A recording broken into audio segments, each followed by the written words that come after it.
Dianthus മുതൽ rose വരെ ഒരുപാട് സാധനങ്ങൾ നമ്മളിവിടെ ആശ്രമം മൈതാനത്ത് ഒരുക്കിയ വിവരം നിങ്ങളെല്ലാവരും അറിഞ്ഞു കാണുമല്ലോ. അന്നേരം എൻ്റെ കേരളം നാളെ തീരും. മറ്റന്നാൾ ഉച്ചയോടുകൂടി നമ്മൾ പ്ലാന്റ് എല്ലാം പാക്ക് ചെയ്ത് നമ്മൾ നഴ്സറിയിലോട്ട് കൊണ്ടുവരുന്നതായിരിക്കും. അന്നേരം നാളെ കൂടിയേ ഉള്ളൂ. നിങ്ങൾ പരമാവധി ആളുകൾ നാളെയൊക്കെ വന്ന് കാണാനായിട്ട് ശ്രമിക്കുക. ഒരുപാട് സ്റ്റാളുകളും ഫുഡ് കോർട്ടും കുടുംബശ്രീയുടെ ഫുഡ് കോർട്ടും അതെടുത്ത് പറയേണ്ട ഒന്നാണ്. അതേപോലെ തന്നെ നല്ല ഫുഡും ഒക്കെ ആയിട്ട് നമുക്ക് കയറി കണ്ട് ആസ്വദിച്ച് കുറേ പവലിയന്, അതായത് പോലീസുകാരുടെ പവലിയൻ, അതൊക്കെ കിട്ടുവാണ്. അതേപോലെ തന്നെ ഫയർഫോഴ്സിൻ്റെ പവലിയന് ഒരുപാട് എന്താ പറയുക, ഒരുപാട് കാണാനുണ്ട്. വന്ന് കയറി കാണാനായിട്ട് ശ്രമിക്കുക. അതേപോലെ കുറേ സ്റ്റാളുകളൊക്കെ ഉണ്ട്. അവിടെ കയറി കൊച്ചു സാധനങ്ങളൊക്കെ മേടിക്കാനുണ്ട്. അതൊക്കെ മേടിക്കാം. ഒരുപാട് കാര്യങ്ങൾ കാണാനും കുട്ടികൾക്ക് പഠനവുമായിട്ട് ബന്ധപ്പെട്ട് കുറേ സാധനങ്ങൾ കാണാനൊക്കെ ഉണ്ട്. അതിൻ്റെ കൂടെ തന്നെ നമ്മളെ നഴ്സറി കൂടി ഉണ്ട്. ഒന്ന് കയറി കണ്ട് വിശാലമായിട്ട് എല്ലാവർക്കും ഒന്ന് കണ്ടിട്ട് പോവാം. നാളെ ഒരു ദിവസം കൂടിയേ ഉള്ളൂ. അതായത് 24-ാം തീയതിയും കൂടി മാത്രമേ ഈ എക്സിബിഷൻ, എൻ്റെ കേരളം, ശരിക്കും എൻ്റെ കേരളം തന്നെ, ഒരു രക്ഷയില്ല. കാണാനായിട്ടൊക്കെ അടിപൊളിയാണ്. അതുപോലെ തന്നെ വൈകുന്നേരം സ്റ്റേജ് പ്രോഗ്രാമൊക്കെ ഉണ്ട്. അതൊക്കെ കണ്ട് ചായയൊക്കെ കുടിച്ച് വല്ലതൊക്കെ കഴിച്ച് ഒക്കെ പോവാം. അന്നേരം വരാൻ കഴിയുന്നവരൊക്കെ വരണം, മറക്കരുത്. അതേപോലെ തന്നെ നാളെ കൂടിയേ ഉള്ളൂ. അന്നേരം മറ്റന്നാൾ ഉച്ചയോടുകൂടിയൊക്കെ നമ്മൾ പ്ലാന്റുകളൊക്കെ പറക്കി തുടങ്ങും. മറ്റന്നാൾ രാവിലെയൊക്കെ ആവശ്യമുള്ള പ്ലാന്റുകളൊക്കെ വന്നു കഴിഞ്ഞാൽ വണ്ടി ഇഞ്ഞ് കയറി അകത്ത് വരും. ആവശ്യമുള്ള സാധനങ്ങളൊക്കെ എടുത്തിട്ട് പോവാം. അതേപോലെ മൃഗസംരക്ഷണ വകുപ്പിൻ്റെ നല്ല കിടില ഒരു പവലിയനുണ്ട്. അത് എടുത്തു പറയേണ്ട ഒന്നാണ്. അതിനകത്ത് ഒരുപാട് കാണാനുണ്ട്. അതേപോലെ തന്നെ പുറത്തും ഒരു ഔട്ട്ലെറ്റ് ഉണ്ട്. അവിടെയും കൂടെയൊക്കെ ഒന്ന് വന്ന് കാണാനായിട്ട് ശ്രമിക്കുക.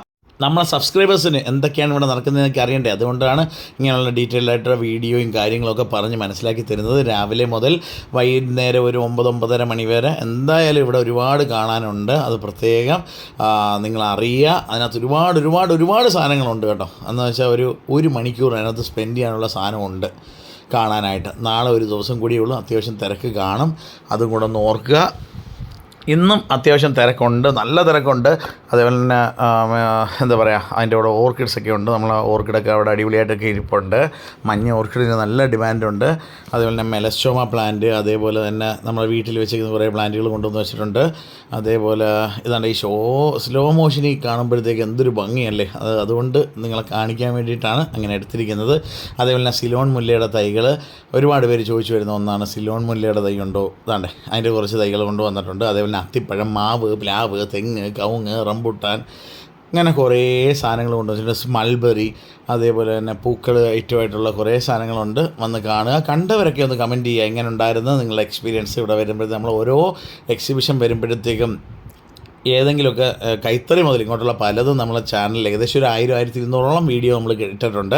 അതിനകത്ത് നിങ്ങൾക്ക് വേണ്ടുന്ന ചെടികളുടെ വീഡിയോയും അത് എങ്ങനെ പരിപാലിക്കണം എന്നുള്ള വീഡിയോയും ഒക്കെ ആയിട്ട് ഒരുപാട് നിങ്ങൾക്ക് പ്രയോജനപ്പെടുന്ന വീഡിയോ ആണ് എന്ന് തോന്നുന്നു എന്നുണ്ടെങ്കിൽ അത് ഈ കമൻറ്റിൽ ഒന്ന് എഴുതാൻ പറ്റുമെന്നുള്ളവർ ഒന്ന് എഴുതുക.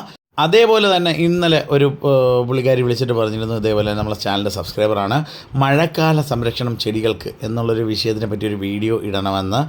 മഴയത്ത് നമ്മൾ റോസിനെയും അതേപോലെ മാക്സിമം ചെടികൾക്കൊക്കെ എന്ന് പറഞ്ഞു കഴിഞ്ഞാൽ കീടബാധ വരാനുള്ള സാധ്യത കൂടുതലാണ്. അന്നേരം അതിന് വേണ്ടിയിട്ട് നമ്മൾ കറക്റ്റായിട്ട് ചെയ്യേണ്ട പ്രൂണിങ് നന്നായിട്ട് ചെയ്യുക. അതായത് പ്രൂണിങ് എന്ന് പറയുമ്പോഴത്തേക്ക് അതിൻ്റെ ഈ ടോപ്പ് എഡ്ജ്, അതായത് മണ്ടകളൊക്കെ കട്ട് ചെയ്ത് ഒന്ന് ബുഷാക്കി നിർത്തുക എന്നുള്ളതാണ്. ആ മണ്ടയൊക്കെ കട്ട് ചെയ്തതിന് ശേഷം ഇച്ചിരി ഇൻഡോഫിലും 45 ഫംഗിസൈഡ് 1 ലിറ്റർ വെള്ളത്തിൽ 1 സ്പൂൺ ഇട്ട് നല്ലപോലെ കലക്കിയതിന് ശേഷം ഇലയിലേക്ക് ഒന്ന് സ്പ്രേ ചെയ്ത് കൊടുക്കുക. തണ്ടിലും കൂടെയൊക്കെ ഒന്ന് വീണാൽ നല്ലത്. അതേപോലെ തന്നെ ഇതായി കാണുന്നത് എന്താ പറയുക, ബ്രൈഡൽ ബൊക്കെയാണ്. അതിൻ്റെ ഇലയ്ക്ക് നല്ല ഒരു ഔഷധ ഗുണമുണ്ടെന്ന് പറയപ്പെടുന്നു. അത് നല്ലപോലെ ക്രഷ് ചെയ്ത് നല്ലപോലെ അങ്ങ് നീര് പോലെ ആക്കിയതിന് ശേഷം മൂക്കിൽ നന്നായിട്ടൊന്ന് വലിച്ചു കഴിഞ്ഞാൽ സൈനസിൻ്റെ പ്രശ്നമുള്ളവർക്കൊക്കെ ഒരു ചെറിയ റിലാക്സേഷൻ, ആ കഫമൊക്കെ ഉരുകി പോകാനായിട്ടും നല്ല ഇച്ചിരി എരിയുണ്ട് കേട്ടോ. അത് ശ്രദ്ധിച്ച് വേണം. ഇച്ചിരി എരിയുണ്ട്.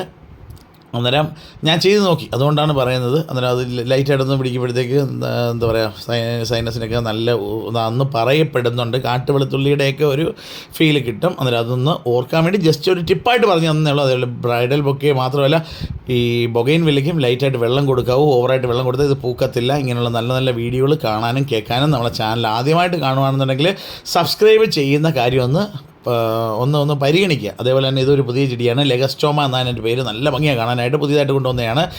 അന്നേരം എല്ലാവർക്കും ഒരിക്കൽ കൂടി നന്ദി.